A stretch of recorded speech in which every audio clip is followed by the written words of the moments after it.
आता मी जे बोलतोय ना ते नवीन बांधवांनी मुद्दाम अगदी लक्ष देऊन ऐका बरं का. कारण ना मी वेचक व वेधक बोलीन आत्ता. वेचक म्हणजे नेमकं आणि वेधक म्हणजे टू द पॉइंट. तर मी असं सांगत होतो की मी दारूमध्ये अडकलो होतो. अडकलो होतो म्हणजे काय तर क्वांटिटी वाईज किंवा क्वालिटी वाईज अडकलो होतो असं नाही बोलायचंय मला. मी अशा पद्धतीने अडकलो होतो की मला धड ती सोडताही येत नव्हती आणि धड पिताही येत नव्हती. खरं ते सांगतोय.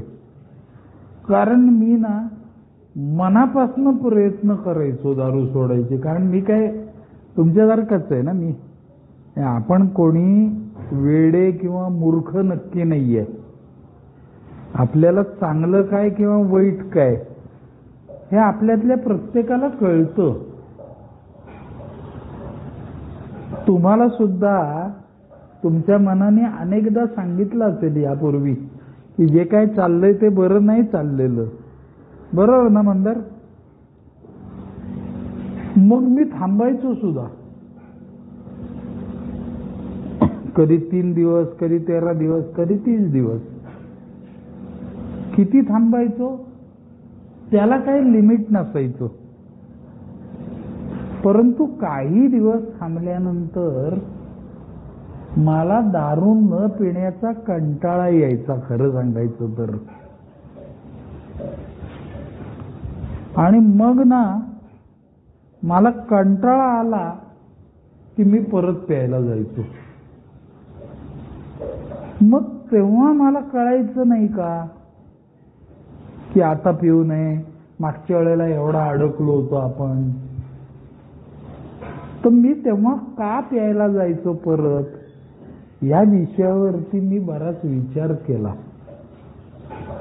आणि माझ्या लक्षात असं आलं की आता मी दारू पीत नाही आहे तर माझं कौतुक कोणी करत नाहीये. दारू पीत असताना मी ज्या ग्रुपमध्ये किंवा ग्रुप्समध्ये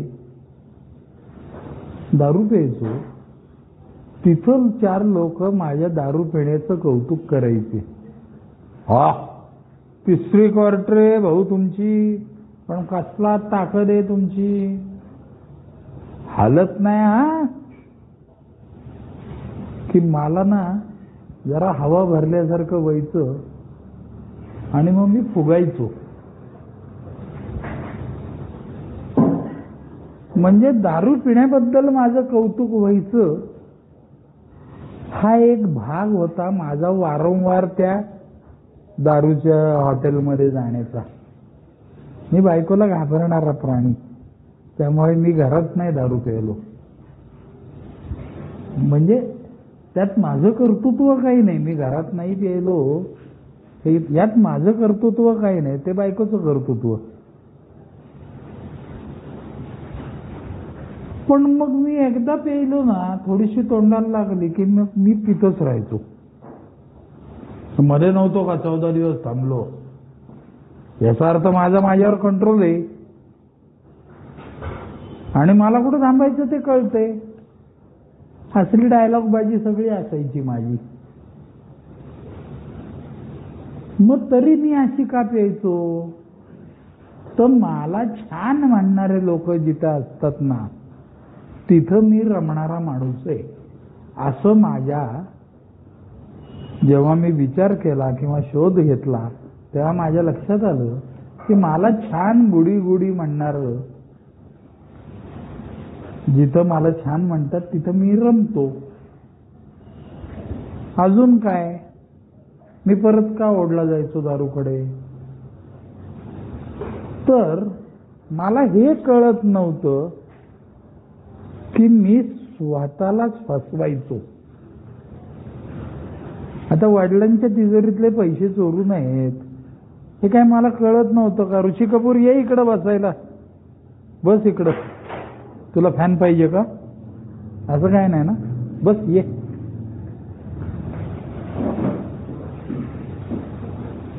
मी सारखी का दारू प्यायचो, अशा गप्पा चालल्या आहेत आमच्या.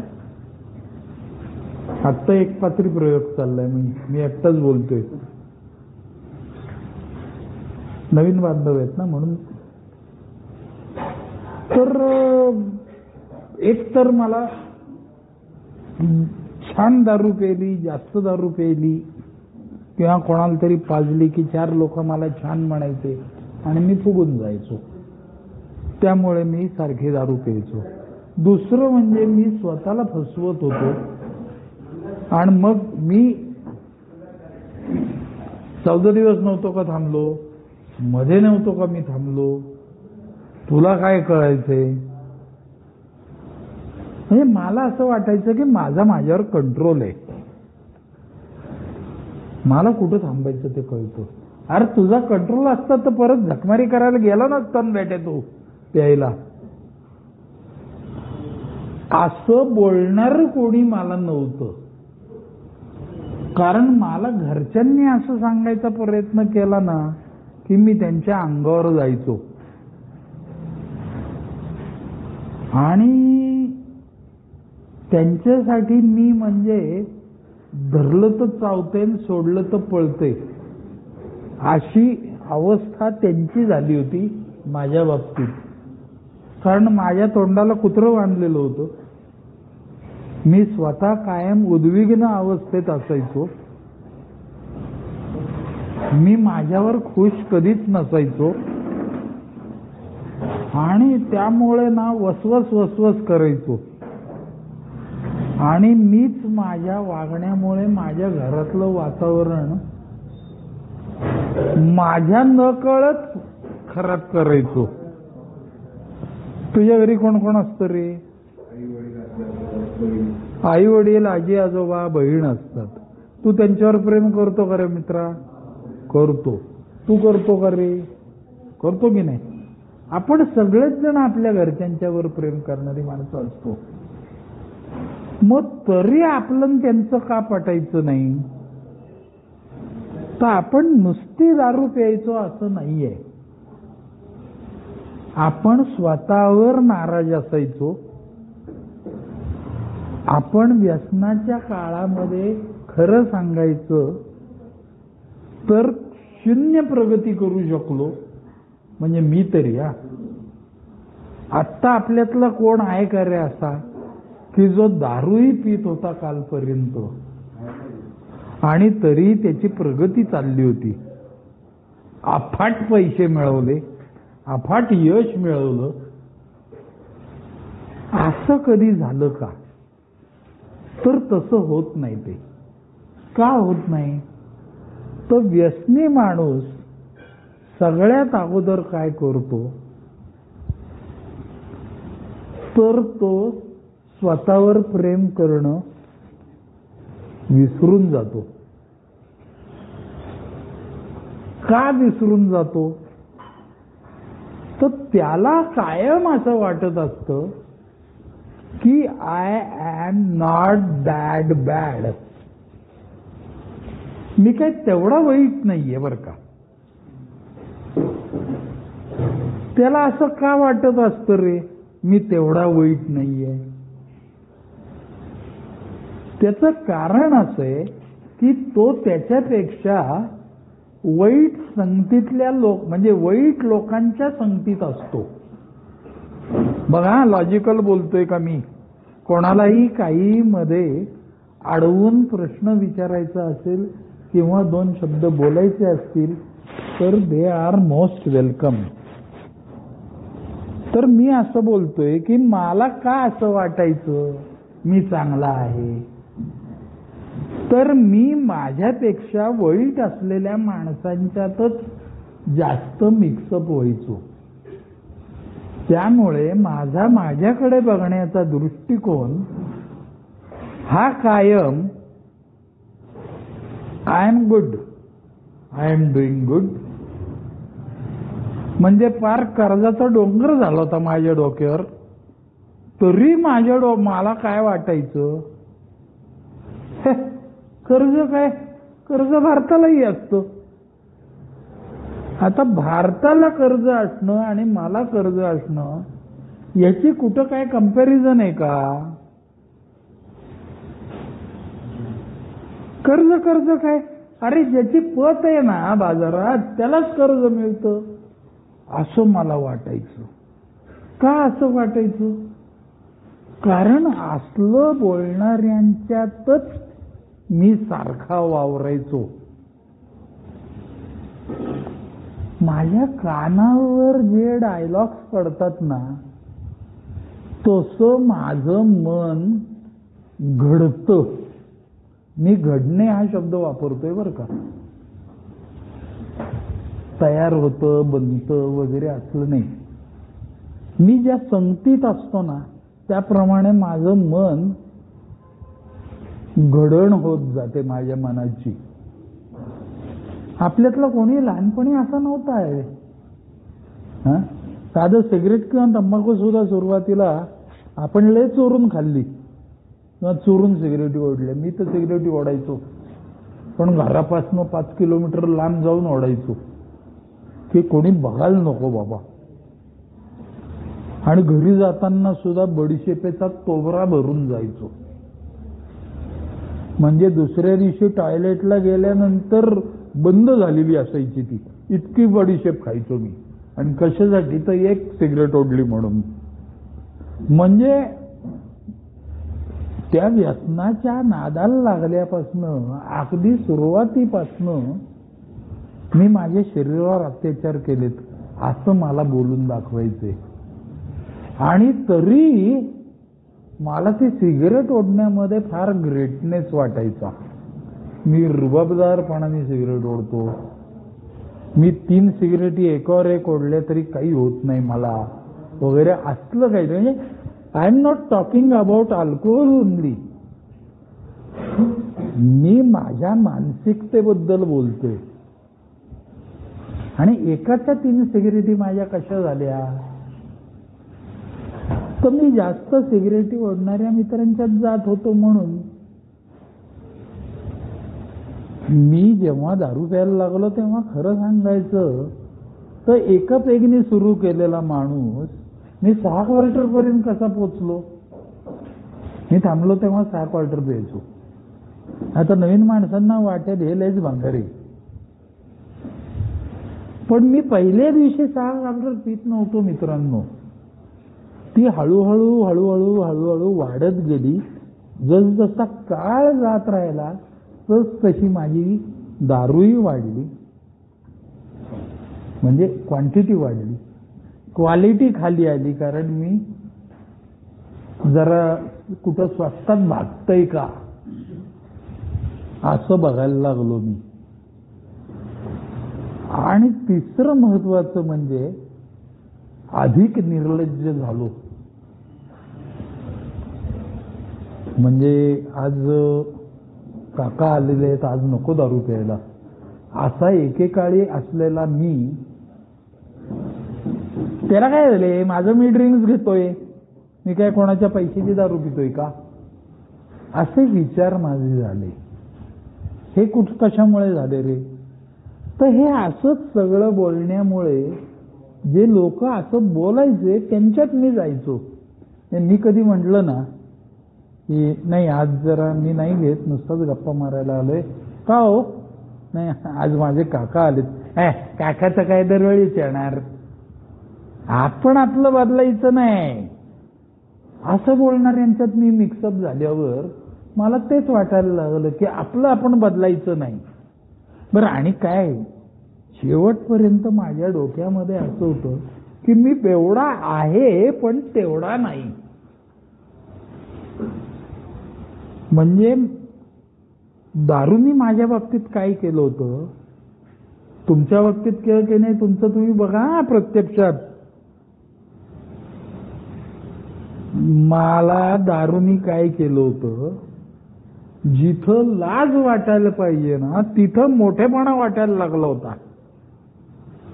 मी 6 क्वार्टर पितो ही खरं लज्जास्पद गोष्ट आहे ना, मला त्याच्यात मोठेपणा वाटायला लागला होता. येडा आहे का, आपल्याकडचे पैसे कधी संपत नसतात बरं का. अरे संपतील कसे, बापाच्या तिजोरीतनं पैसे चोरून आणतोय तू, घरातला दागिना विकतोय तू, संपतील कसे, अजून दागिने संपायचेत म्हणून संपले नाहीत. मी वरीड होतो, मी कायम वरीड असायचो. पण दारूनी काय केलं, no problem, I will manage the show. बघा काय ऐकलं तुम्ही, I will manage the show. म्हणजे मी खरा कसा आहे त्याच्याकडे मी निग्लेक्ट करायला लागलो आणि मी कसा आहे हे दाखवणं मॅनेज करायला लागलो. हा माझ्या मनावर दारूनी झालेला परिणाम. आणि असाच काळ चालला होता. मी दारू प्यायचो, मी सोडायचो, मी प्यायचो, सोडायचो. ते सोडणं जोपर्यंत चालू होतं की नाही माझं, तोपर्यंत ती अक्काबाई परत येऊन चिकटायची मला. परंतु मी त्या अल्कोहोलिक्स अनॉनिमस नावाच्या संस्थेत, आत्ता जे आपलं तिघांचं बोलणं झालं, इतरांना सगळ्यांना माहिती आहे याची, म्हणून तुम्हाला दोघांना म्हटलं मी. तू केलेली आहे मीटिंग? हा, गोपीकडे पण ऍडमिट होत असतो, सो यू नो बेटर. हा, तिथं रोज जायला लागल्यावर काय झालं, तिथं मला माझ्या एवढीच किंवा माझ्याहून अधिक क्वांटिटी व क्वालिटी वाली दारू पिणारे, परंतु कित्येक वर्ष सोबर, कोणी 1 असायचं, कोणी 5 असायचं, कोणी 15 असायचं, अशी सोबर माणसं मला तिथं रोजची रोज बघायला मिळाली, ऐकायला मिळाली आणि वाचायला मिळाली. मी वाचायला असा शब्द बोलतोय, नुसतं बघणं आणि माणूस वाचणं याच्यात फरक आहे की नाही रे. ऋषी कपूर बोलतोय बरोबर आहे का मी? समोरच्याच्या नजरेत नजर घालून जर का आत्ता तुम्ही सगळेजण प्रामाणिकपणे माझ्या नजरेत नजर घालून हे ऐकताय, त्याच्यामुळे काय होतंय माहितीये का तुम्हाला? मी खरं बोलतोय की नाही हे तुम्हाला वाचता येते. भागवत बरोबर आहे का? खोटं बोलणारा माणूस इकडं तिकडं बघत बोलतो किंवा खाली मान घालून बोलतो. खरं बोलणारा माणूस ताठ मानेने उभा राहतो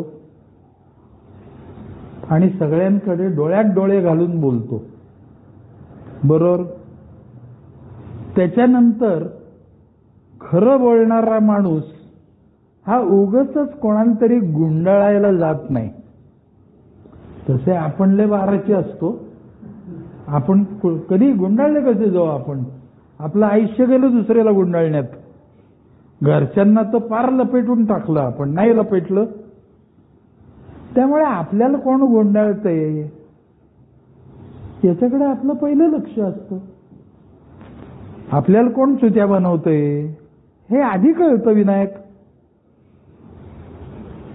त्यामुळे मला तिथे खरं बोलणारे आणि खरं वागणारे असे लोक रोजचे रोज बघायला, ऐकायला आणि वाचायला मिळाले. तो फॅन बंद कर रे कोणतरी. आणि त्यामुळे काय झालं, माझा त्यांच्यावरती विश्वास बसायला लागला. बघा मी काय बोलतोय. ज्या माणसाचा स्वतःवरच विश्वास नव्हता तो दुसऱ्यावर विश्वास टाकायला लागला. माझ्या वडिलांवर विश्वास नव्हता का? होता. का होता? कोणाचा रे आपल्या वडिलांवर विश्वास नाहीये? याचा अर्थ सगळ्यांचाच आहे, कोणी हात वर नाही गेला. का रे वडिलांवर विश्वास आहे? तर त्यांनी आपल्याला फसवलेलं नाहीये कधी. बरोबर बोलतोय का रे मी? कोणाच्या वडिलांनी फसवलंय का रे? नाही फसवलं. बहिणीनी, भावानी आपल्याला फसवलं कधी? आईनी नाही फसवलं. का नाही फसवलं? दे लव अस. पण आपण स्वतःवरच प्रेम करत नसल्यामुळे आपण घरातल्या सगळ्यांना पूर्णपणे फसवून इथं आलेलो आहे. फसवणं म्हणजे काय? तिच्या हातातल्या बांगड्याच काढून घेतल्या लक्ष नसताना म्हणजेच फसवलं असं नाही आहे. मी आता पिणार नाही असं म्हणून परत पिणं याला सुद्धा फसवणंच म्हणतात ना, का नाही? खोटं बोलणं फसवणं. मी स्वतःलाच फसवत होतो, त्यामुळे मी दुसऱ्यांना म्हणजे अगदी काय म्हणायचं त्याला, सराईचा फसवत होतो मी. कारण मला कळतच नव्हतं माझ्या आयुष्यात काय चाललंय. मी दारू पिऊन रडताना काय म्हणायचो माहितीये? नाही हो, मी खरंच चांगल्या घरचा मुलगा आहे. ते खरं होतं बरं का. पण हे रडून दुसऱ्याची कर्टसी मिळवायची हा माझा त्याच्या मागचा हेतू होता. म्हणजे परत त्याला चुत्या बनवणार. आत्तापुरते द्या ना मला 5,000 रुपये, मी देईन ना परत तुम्हाला, मी खरं चांगल्या घरचा मुलगा आहे. मी संगत बदलल्यावर माझ्या लक्षात असं आलं, जेव्हा मी स्वतःकडे बघायला लागलो तेव्हा माझ्या असं लक्षात आलं, मी चांगल्या घरचा मुलगा आहे. तू काय केलं बेट्या त्या चांगल्या घरात जन्म घेण्यासाठी? असा प्रश्न मी स्वतःला विचारायला लागलो. कशामुळे? संगत बदलल्यामुळे. संगतीचं महात्म्य फार आहे. संगतीचं महात्म्य फार आहे. संगतीमुळे माणूस आयुष्यातनं उद्ध्वस्तही होतो आणि पूर्णपणे सावरलाही जातो. मी फक्त व्यसनाधीनतेबद्दल बोलत नाहीये, मी स्वतःकडे बघण्याच्या अँगल बद्दल बोलतो आहे. मला दुसऱ्याकडनं पैसे घ्यायचे उसने ह्यात लाजच वाटायची नाही. आणि माझी आई कायम सांगायची की अरे सुरुवातीच्या काळामध्ये आमची परिस्थिती नव्हती, तर आम्ही नुसते आमटी भात खाऊन दिवस काढलेले आहेत. वर्षातनं 1-2दाच असे कोणाचे वाढदिवस असले तरच फक्त केळ्याची चिकरण आमच्या घरी असायची. म्हणजे श्रीखंड, बासुंदी, गुलाबजाम ह्यातलं काही फळ्यावर लिहिलेलं नसायचं. स्वीट म्हणजे केळं. इतक्या खालच्या परिस्थितीतनं माझ्या वडिलांनी परत ते सगळं उभं राहून गरिबीतनं दिवस काढून एवढा मोठा संसार केला, सगळं केलं. आणि हे सगळं मी विसरलो का? का रे विसरला? अरे मला काही न करता खायला मिळालं, मला सगळं थँक्यू मध्ये मिळालं. मला आजही आठवतंय, मी पीडीला BMCC कॉलेजमध्ये गेलो तेव्हा 152 रुपये 50 पैसे 6 महिन्याची फी होती आणि ती ऍडव्हान्स भरायची होती. आता 6 महिन्याची होती का वर्षाची होती आठवत नाही, पण माझ्या वडिलांनी मला 155 रुपये दिले होते. आणि आल्यानंतर काय रे भरले का पैसे असं म्हटल्यावर मी खिशातनं 152 रुपये 50 पैशाची पावती काढून दिली होती आणि उरलेले 2.5 रुपये मी परत त्यांना दिले होते. त्यांनी न मागता दिले होते. का? त्यावेळेला त्यांनी कष्ट करून मला शिक्षण देत आहेत याची किंमत मला होती.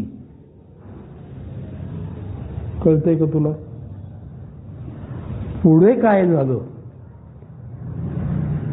पुढे आयुष्यात सिगरेट आली, दारू आली आणि त्यापेक्षा कॅज्युअल अप्रोच असलेली मंडळी माझ्या अवतीभोवती आली. ते माझ्या घरी नाही आले. मला किडा म्हणून मी त्यांच्यात गेलो. मला कळलंच नाही मी कोणत्या संगतीत वावरत होतो. आणि मग मला दात आले. मग माझ्या तोंडात त्याला काय झालंय, आपलं म्हणजे कसलंय, तुझं तू बघ, हे शब्द यायला लागले. का रे? तिथं तेच ऐकायचो मी. वात रे तू, की मी म्हणायचो वात रे तू. अगोदर मी तसा होतो का? अजून कोण घेणार आहे वगैरे असलं काहीतरी बोलायचो मी. तिथनं वत्रे तू वर आलो मी. संगत आणि कशाचंच काही वाटे नसं झालं. कशाचंच काही वाटे नसं झालं मला. म्हणून तुझं कसं चाललंय असं मला कोणी विचारलं की मी म्हणायचो माझं छान चाललंय. कारण मला अन्न वस्त्र निवारा व मद्य ह्यातलं कोणतीही गोष्ट कमी पडत नाहीये. बघा मी काय बोलायचो.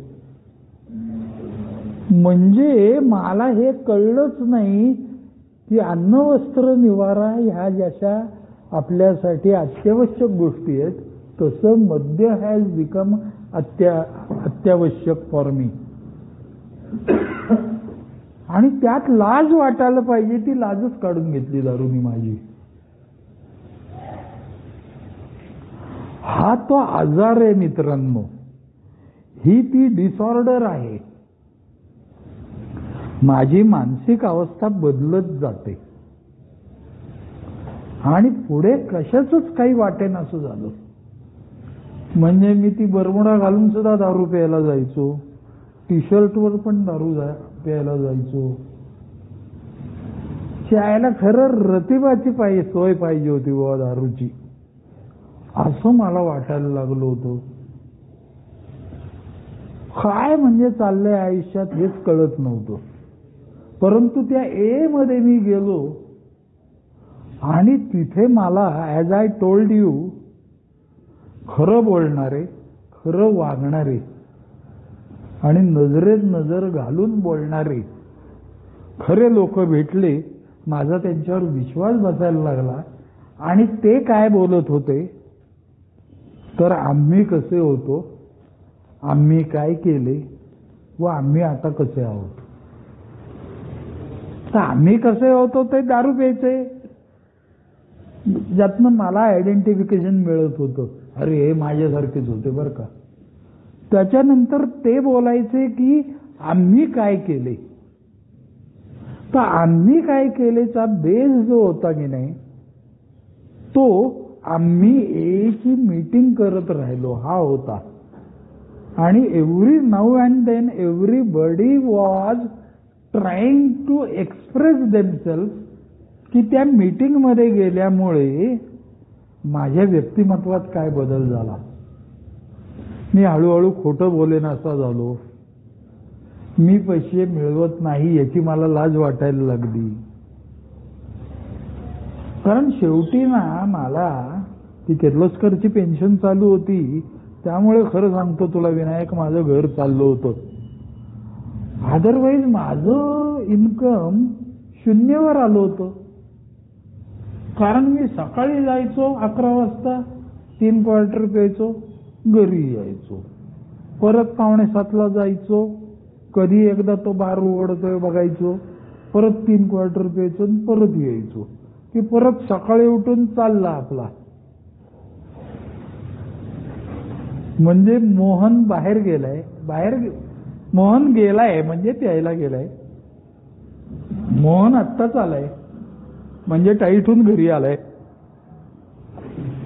आणि मोहन झोपलाय म्हणजे तो बेशुद्ध पडलेला आहे.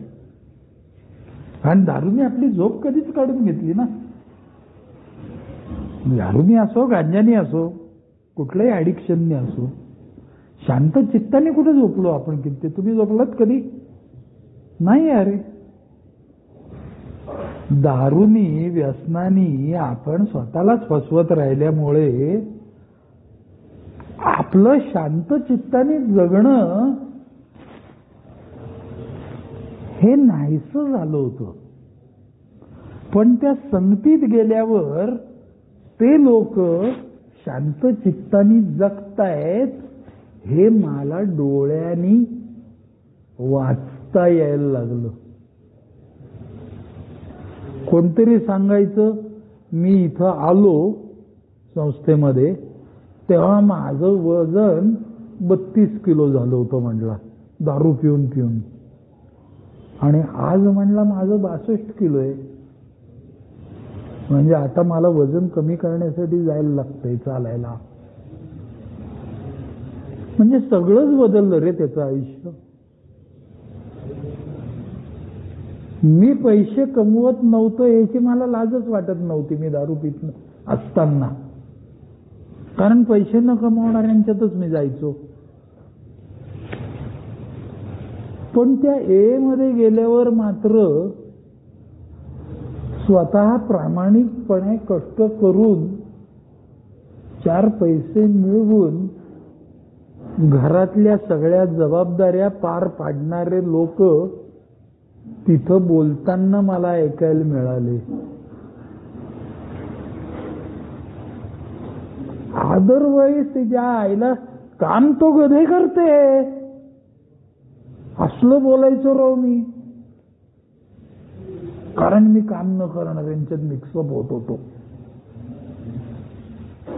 आणि आता मी मानाने जगायला शिकलो. हा डायलॉग मी ए मध्ये गेल्यावर ऐकला आणि मला कळलं मी मानाने जगत नाहीये. बरोबर ना. माझा घरी वारंवार अपमान होतोय. का होतोय? नुसतंच म्हणायचं मी, माझ्याकडे पैसे होते तेव्हा तुम्ही मला सावरलं आणि आता आज मी पैसे कमवत नाही म्हणून तुम्ही माझा अपमान करता होय. असलं काहीतरी बोलायचो मी वेड्यासारखं. अरे करणारच ना. तू पैसेही कमवत नाहीये, तू चोऱ्याही करतोय, तू कर्जही काढतोय, तुझ्यासाठी सावकार घरी पण येत आहेत. कोणाचा फोन आला की नाहीये सांग करतोय. त्यावेळेला लँडलाईन होते, मोबाईल नव्हते. मला थांबून 24-25 वर्ष आता होतील, म्हणजे 24.5 होऊन गेली. त्यावेळेला मोबाईलचा शोध लागायचा होता. हा नुसता घराचा फोन वाजला घरातला की नाहीये सांग करायचो मी.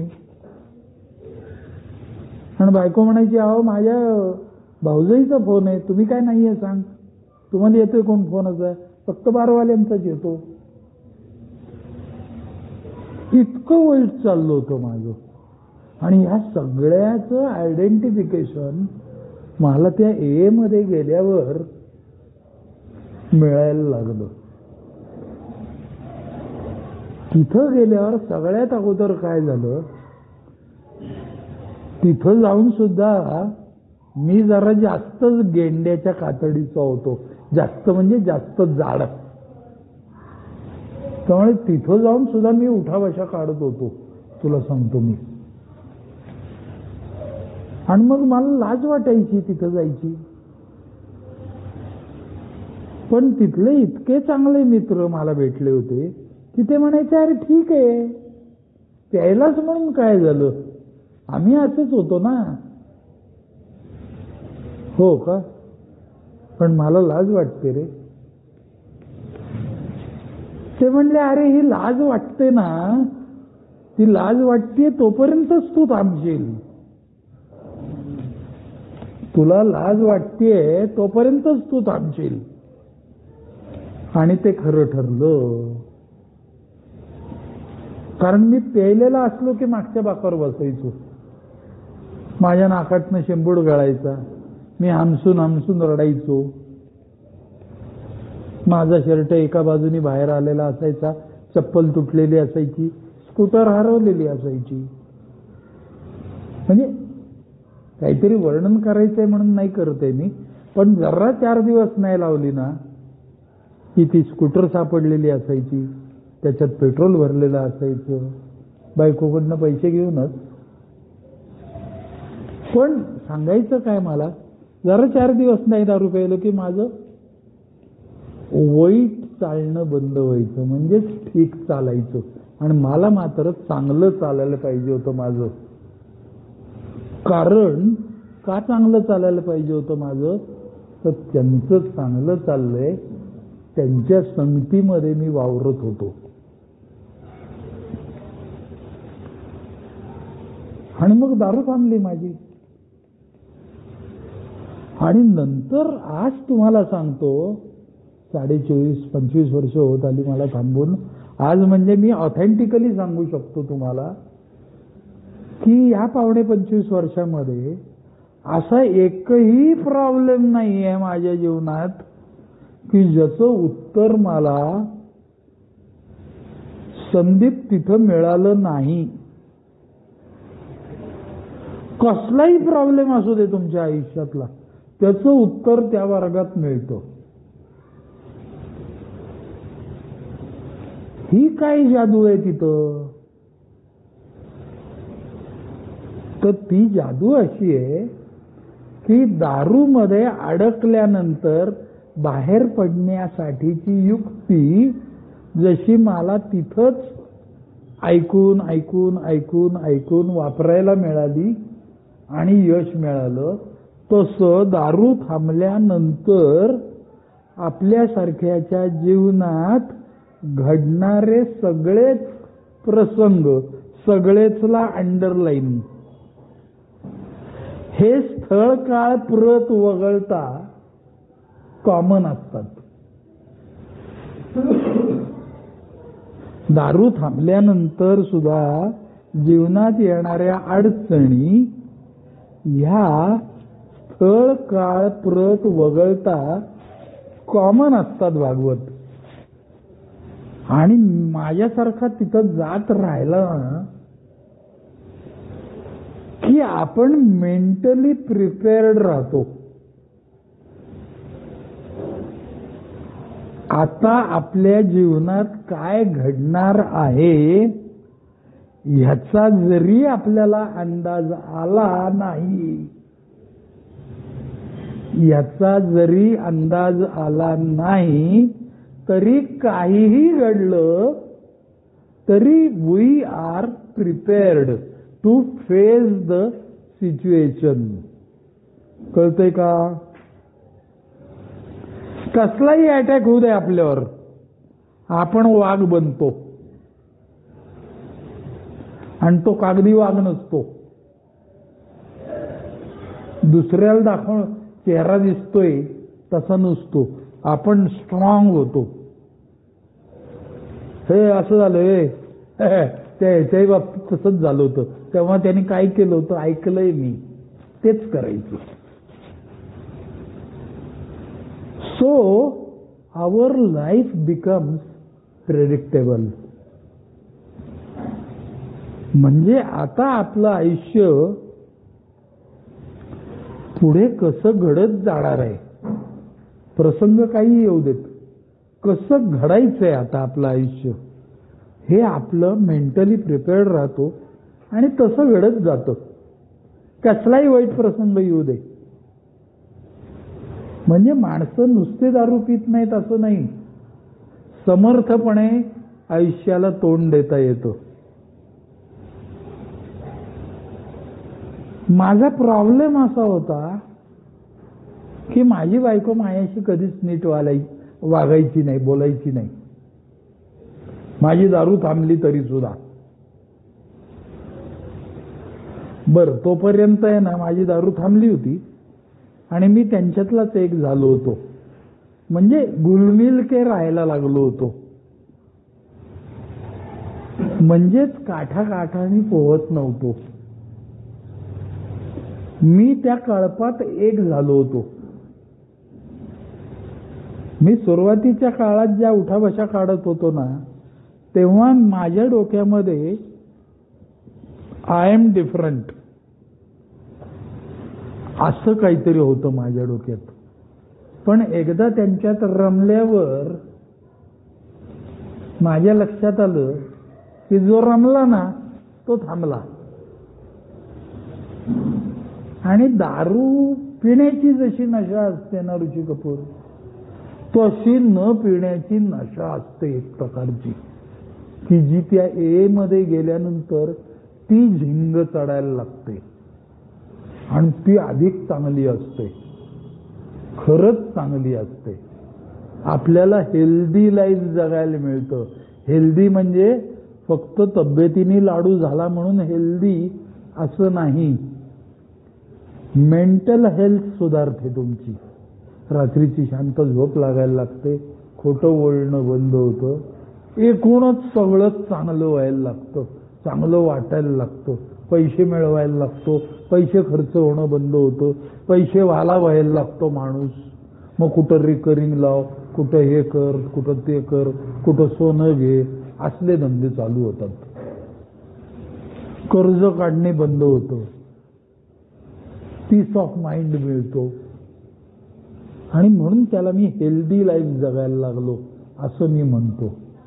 ती नशा एक वेगळीच असते मित्रांनो. पाणी द्या रे कोणीतरी. थांब जरा, तो देतोय, बस. तो विषय असा चाललाय की तिथं गेल्यावर मला बरं वाटायला लागलं. किती बरं वाटायला लागलं तर मी दारू पीत असताना जेवढं बरं वाटायचं, पहिला पेक घेतल्यावर बरं वाटायचं, त्याच्यापेक्षा 500 पट अधिक बरं वाटायला लागलं मला. आणि त्या दारू मध्ये एक लय बेकार रे, तुम्हाला सांगतो, त्याच्या आईला ती पिली ना की काही काळानंतर उतरते. ही जी नशा आहे ना न पिण्याची,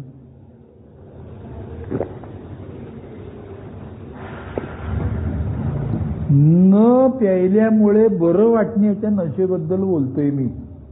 ती उतरत नाही, कारण माणूस परत पित नाही. आणि ती उतरली नाही ना की माणूस अधिक खुश होतो.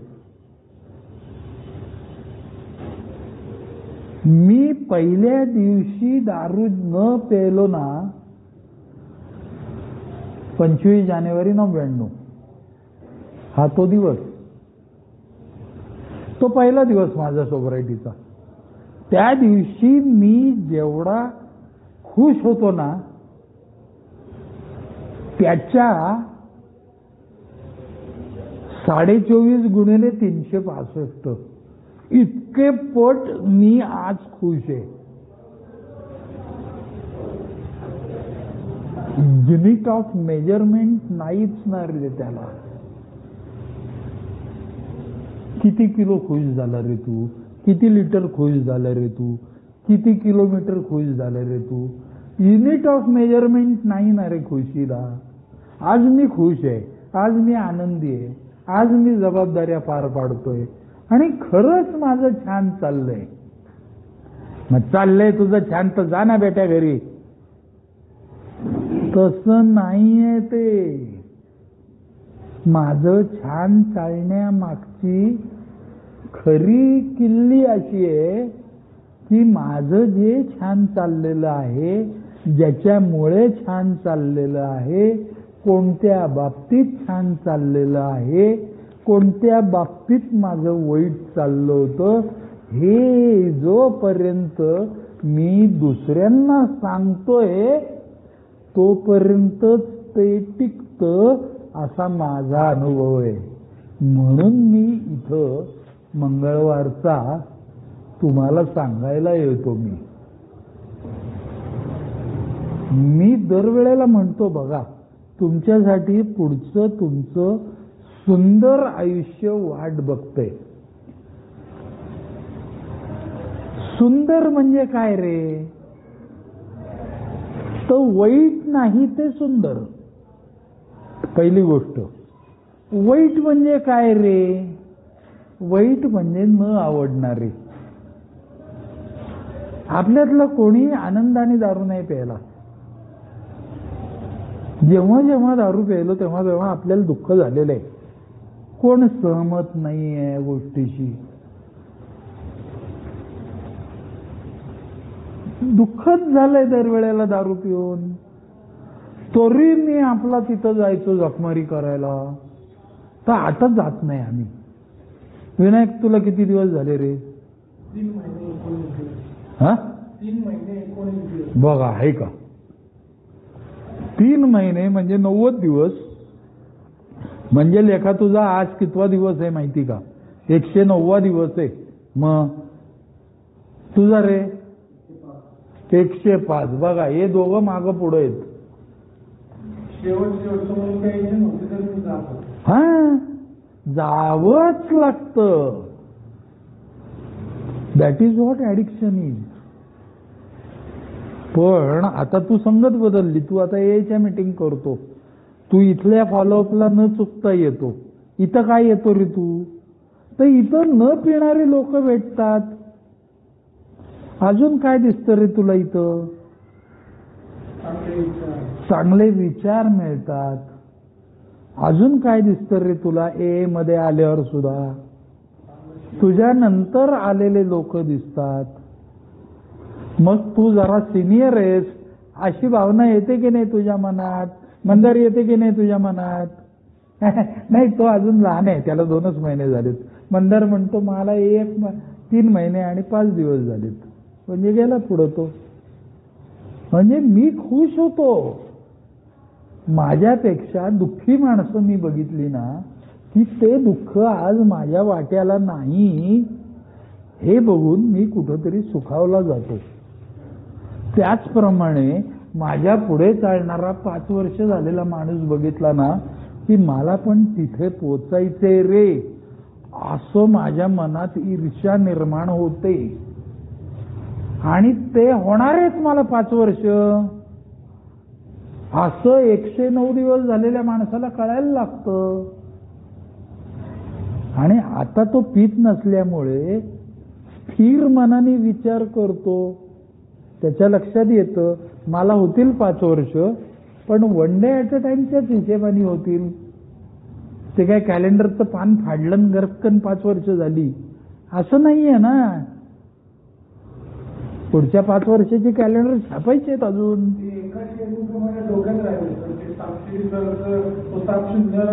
हो हो हो हो हो, परफेक्ट राहिलंय डोक्यात.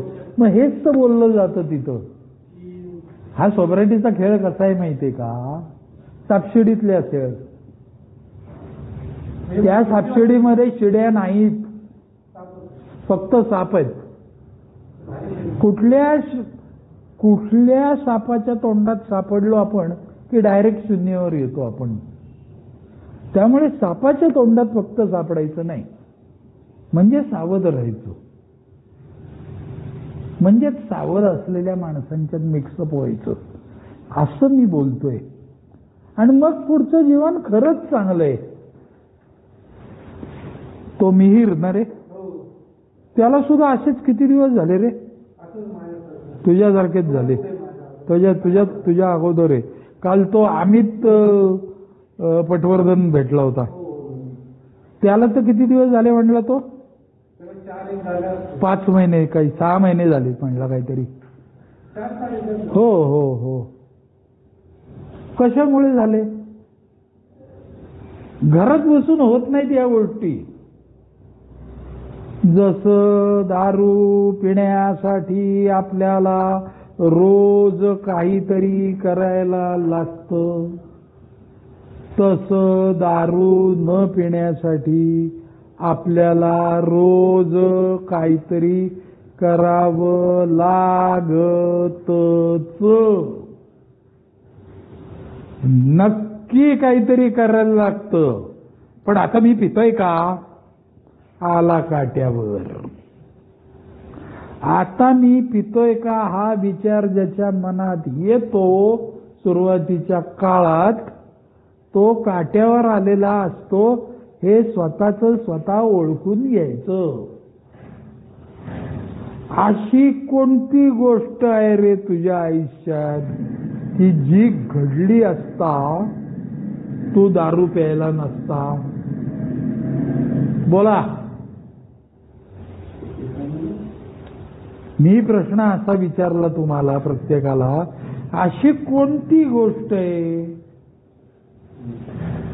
की जी घडली असता तू तुझा दारू प्यायला नसता?